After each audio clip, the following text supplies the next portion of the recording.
안녕하세요. 김성길 목사와 함께하는 GTS 말씀 묵상 시간입니다. 오늘은 5번째 주간의 2번째 날 묵상인데요. 오늘 묵상의 주제는 중요한 것 찾기입니다.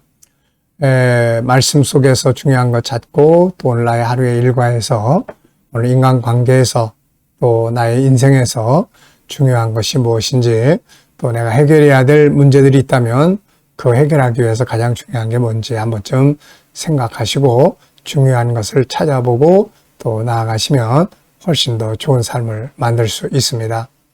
자, GTS 묵상은 신앙생활, 역동성 있는 매일매일의 신앙생활과 함께 현장의 변화와 발전을 만들기 위해서 만들어졌습니다. 이것을 위해서 5-7+2라는 구조가 들어있는데요. 5는 그림을 보고 분석하면서 생각을 움직이게 하는 일입니다. 그래서 이것을 통해서 이해력이나 또 암기력이나 또 상상력이나 또 그런 분석하는 힘이나 스토리텔링하는 능력 이런 걸 키웁니다. 우리 연세 들어가시는 분들은 치매 예방에 많이 도움이 되고요. 우리 아이들은 학습 능력 키우고 독서하고 이 7가지 주제로 잘 활용을 하면 많이 도움이 됩니다. 자, 7가지 주제는 매일매일의 우리 생활을 이끌어주는 주제입니다. 오늘은 중요한 거 찾기죠. 그래서 오늘 뭘 하든지 중요한 게 뭘까 한번 좀 생각해보고 사시면 훨씬 더 좋은 삶을 꾸려갈 수 있습니다. 자, 오늘도 그림 분석부터 시작을 하죠. 이 그림에는 예수님이 땅에다가 뭔가 손가락으로 이렇게 쓰시는 그림이 그려져 있습니다. 자, 제목을 먼저 정해보죠. 저는 제목을 주님의 관점 이렇게 적어봤습니다. 지금 유대인들은 이 여인의 죄를 보고 있고 주님의 눈은 이 여인의 아픈 마음과 본능적인 또 그 본능적인 이 여인의 마음을 본 거죠. 그리고 이제 주님은 이 여인의 아픔을 긍휼히 여기고 그리고 이 여인의 살고자 하는 그런 본능의 욕구를 성취시켜주는 것을 하셨죠. 그러니까 유대인들은 이 여인이 범한 현장에서의 죄만 보는 거죠. 예수님은 그 여인이 그렇게 되기까지의 아픈 마음, 어떤 사연이 있는지 그리고 그 밑에 그 영혼의 간절한 본능을 보고 있는 거죠. 그러면 긍휼히 여기게 되고 또 그것을 도와줄 수 있게 됩니다.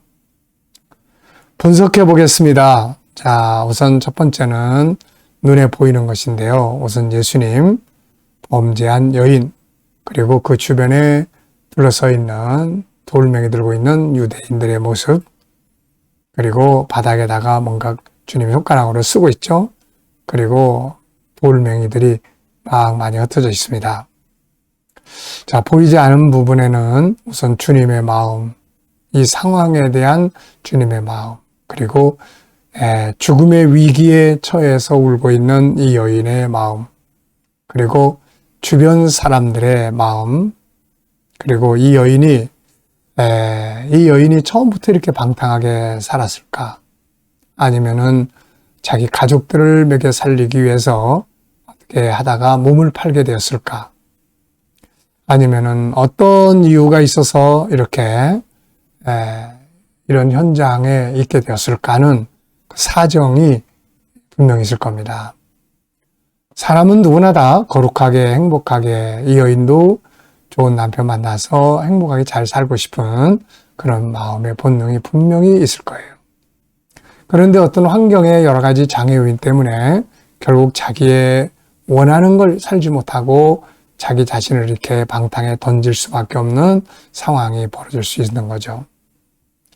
주님은 바로 이 여인의 그런 사정을 보고 있는 거죠, 지금. 그래서 긍휼히 여길 수가 있게 됩니다.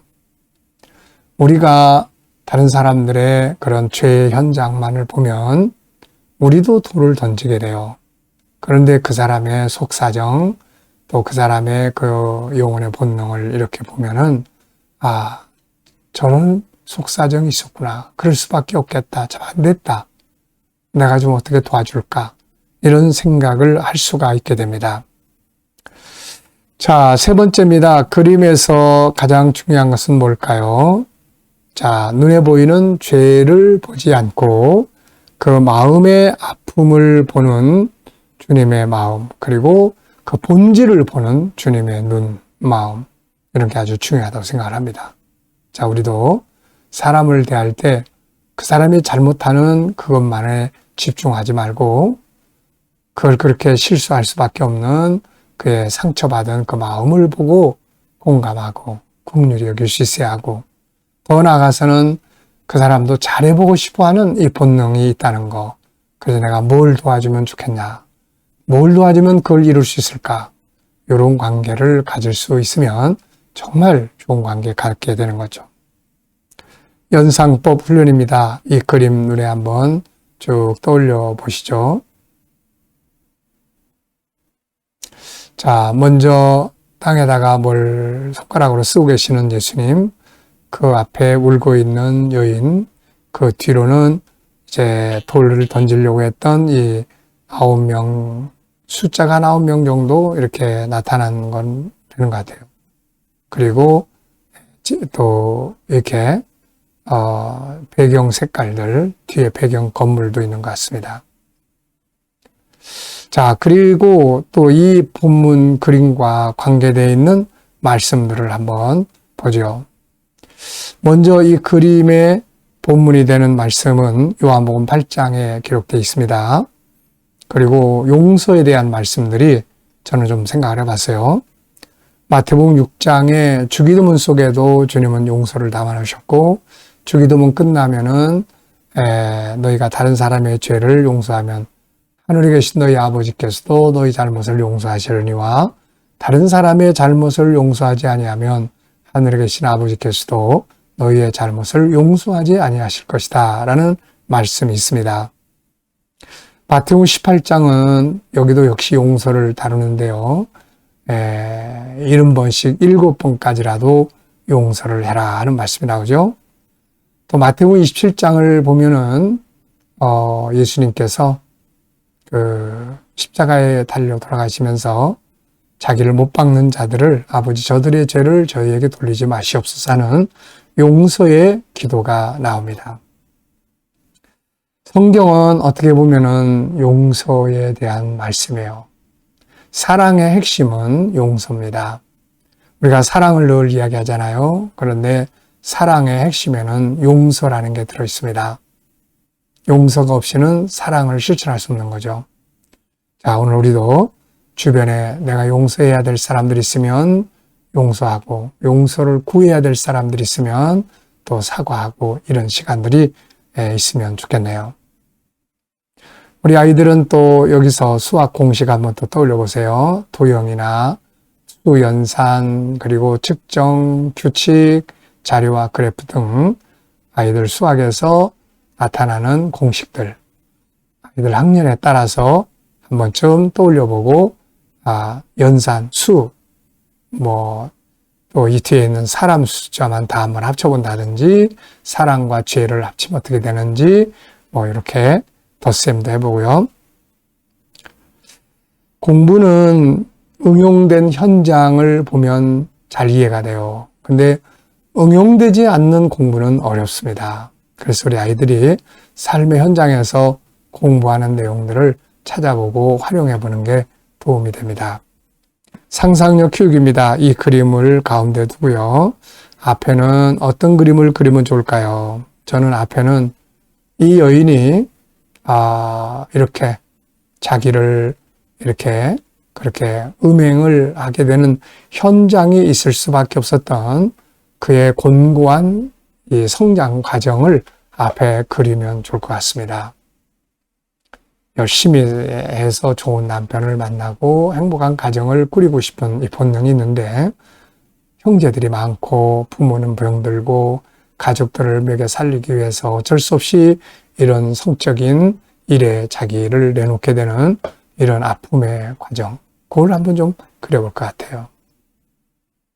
그래서 결국 이렇게 예수님이 오셔서 이 여인의 그런 아픔을 보신 거죠. 우리가 사랑과 관계를 가질 때 항상 나타난 죄만 보지 말고 그 속에 들어있는 그 아픔을 볼 수 있도록 하는 게 중요하죠. 그래서 다음 그림은 이 여인이 이제 주님이 살려서 보냈잖아요. 그러니까 새로운 각오를 가지고 다시금 열심히 이제 바르게 살아가는 그런 현장을 그려볼 것 같습니다. 자, 미래를 어떻게 살고 싶은가요? 그렇다면 지금 무엇을 해야 할까요? 자, 미래 비전을 오늘도 적어보시고요. 자, 요한복음 8장 3절로 9절, 11절까지 오늘 읽어보겠습니다. 구조를 저는 333. 앞에 3은 범죄한 여인 예수님께 끌고 와서 이 사람들이 예수님께 묻는 내용, 또 뒤에 3은 예수님이 바닥에 글 쓰면서 너희 중에 죄 없는 자는 돌을 먼저 쳐라. 그리고 또 바닥에 글 쓰는 장면. 그리고 뒤에 9는 그들이 양심의 가책을 받고 다 떠나는 이야기. 예수님께서 이 여인에게 누가 있느냐? 그때 아무도 없습니다. 나도 너를 정죄하지 않을 테니까 가서는 다시는 이런 죄를 범하지 마라. 그럼 보내시는 내용이죠. 333. 서기관들과 바리새인들이 음행 중에 잡힌 여자를 끌고 와서 가운데 세우고 예수께 말하되 선생이여 이 여자가 간음하다가 현장에서 잡혔나이다. 모세는 율법에 이러한 여자를 돌로 치라 명하랬거니와 선생은 어떻게 말하겠나이까? 그들이 이렇게 말하면 고발할 조건을 얻기 위하여 예수를 시험함이라. 예수께서 몸을 굽히사 손가락으로 땅에 쓰시니 그들이 묻기를 마지 아니하는지라. 이에 일어나 이르시되 너희 중에 죄 없는 자가 먼저 돌로 치라 하시고 다시 몸을 굽혀 손가락으로 땅에 쓰시니 그들이 말씀을 듣고 양심의 가책을 느껴 어른으로 시작하여 젊은이까지 하나씩 나가고 오직 예수와 그 가운데에 섰는 여자만 남았더라. 예수께서 일어나사 여자 외에 아무도 없는 것을 보시고 이르시되 여자여 너를 고발하던 그들이 어디 있느냐? 너를 정죄한 자가 없느냐? 대답하되 주여 없나이다. 예수께서 이르시되 나도 너를 정죄하지 아니하노니 가서 다시는 죄를 범하지 말라 하시니라. 아멘. 자, 감사한 거 적어 보시기 바랍니다. 어제 하루 일과를 생각하시면서 감사한 거 적어보고요. 때로는 힘들고 어려운 것들이 부딪히지만 또 그 속에서도 감사한 시를 찾아보시기 바랍니다. 그리고 또 오늘 하루 일과를 시작하면서 또 감사한 거 쭉 적어보시고요. 미래를 생각하시면서 또 감사한 거 적어보시기 바랍니다. 자, 오늘은 중요한 것 찾기예요. 주제가 1번입니다. 본문에서 가장 중요하다고 생각되는 것은 무엇인가요? 오늘 본문에서 가장 중요하다고 생각되는 것, 저는 주님의 관점으로 사람을 대해야 된다. 이렇게 적어봤습니다. 내 관점에서 보면은 자꾸 정죄를 하게 되죠. 단점만 보니까요. 그런데 주님의 관점으로 보면은 좋게 대할 수가 있죠. 긍휼히 대할 수가 있습니다. 그 아픈 마음을 보기 때문에 우리도 그렇게 봐야 좋은 관계 가질 수 있죠. 자, 두 번째입니다. 나의 삶의 한 영역에서 중요한 것 생각해 보기입니다. 나의 업무, 나의 관계, 공부, 일과 나의 일생. 저는 여기서 두 가지를 생각을 해봤습니다. 첫째는 나의 업무할 때 중요한 건 뭔가. 저는 항상 업무할 때 중요한 거를 네 가지로 적어요. 첫째는 열정을 가지고 일을 해야 된다는 것. 두 번째는 일할 수 있음에 감사하며 일할 수 있어야 한다는 것. 세 번째는 그 일에 대해서는 전문가가 되어야 한다는 것. 네 번째는 그 일을 통해서 뭘 할 것인가에 대한 비전을 만들어야 한다는 것이죠. 두 번째는 나의 일생에서 중요한 것들을 또 정리를 해봅니다. 저는 항상 나의 일생에서 중요한 건 5가지예요. 첫째는 하나님과 소통하는 영성. 영성이 떨어지면 안 됩니다. 다른 것들은 어쩔 수 없이 떨어질 수 있는 것들이 있을 수 있지만 영성은 점점 더 강화시켜 가야 합니다. 그래야 나이 들어가면서도 마음도 육체도 건강하게 인생을 살아갈 수 있어요. 두 번째는 사명입니다. 뭔가를 내가 하나님 앞에서 감당하며 살아간다는 것이 중요한 거죠. 아무 일도 사명도 없이 그냥 인생을 즐기고 살아봐야 이거 나중에 가면은 허무해져요. 가치가 없이 느껴지고 무의미해집니다. 그래서 내가 지극히 작은 것이라도 꾸준히 하나님 앞에 이 사명을 감당하는 삶을 끊임없이 만들어 가야 하는 거죠. 그리고 건강입니다. 건강 관리 잘해야 되죠. 그리고 인간관계 잘해야 합니다. 그리고 여러 가지 일할 수 있는 환경을 항상 만들어가는 게 중요하죠. 질문 만들기입니다. 오늘도 질문이 있어야 변화도 있고 발전도 할 수 있는 거예요. 자, 3절을 한번 읽어보실까요? 서기관과 바리새인들이 음행 중에 잡힌 여자를 끌고 와서 가운데 세우고, 저는 질문을 이 여인은 왜 음행의 죄에 빠져 있을까 이렇게 적어봤습니다. 그리고 분명히 아픈 사정이 있었을 것이다. 그것 때문에 결국 자기를 버렸을 것이다. 왜냐하면 누구나 다 죄 짓고 돌멩이 맞아서 죽으려고 태어난 사람은 없거든요. 근데 뭔가 마음에 간절한 아름다운 꿈도 소원도 있는데 살아가다 보면은 여러 가지 장애 요인들이 있어서 그걸 살아가지 못하게 되는 경우들이 많아요. 그러다 보면은 자기가 망가지게 되고 그 장애 요인 때문에 상처를 입게 되고 결국은 나중에 자기 스스로를 그냥 버려버리는 이런 경우들도 많이 있거든요. 두 번째는 인간관계를 잘 하려면 어떻게 해야 할까요? 저는 항상 3가지 말씀드리죠. 첫째는 구원의 목표를 가져라. 두 번째는 대화법을 잘 익혀라. 세 번째는 조금 손해봐라. 그러면은 좋은 관계를 갖게 됩니다. 자, 오늘도 묵상과 함께 좋은 하루 되시고요. 이 시간은 묵상 시간입니다. 자, 눈 감으시고요. 오늘 본문 한번 쭉 떠올려 보십시오. 그리고 7가지 주제도 떠올려 보시고요. 오늘 삶의 현장도 쭉 떠올려 보십시오. 내가 오늘 누구를 만나고 어떤 일을 하고 어떤 문제를 해결해야 되는지, 그리고 주님께 물으시면 됩니다. 주님, 오늘 이 사람 만나 무슨 말 하면 좋을까요? 어떻게 대하면 좋을까요? 오늘 이 문제를 해결해야 되는데 어떤 말씀을 사용하면 좋을까요? 7가지 주제로 사용을 하면 어떤 주제를 사용하면 좋을까요? 주님이라면 어떻게 하시겠습니까? 쭉 묻고 기다려 보시면 좋은 주님이 영감을 주십니다. 자, 이 영감을 가지고 오늘도 승리하는 하루가 되시기 바랍니다. 기도하고 마치겠습니다. 주님 감사합니다. 오늘도 묵상으로 하루 일과를 시작합니다. 주님, 오늘도 형통한 하루가 되게 주옵소서.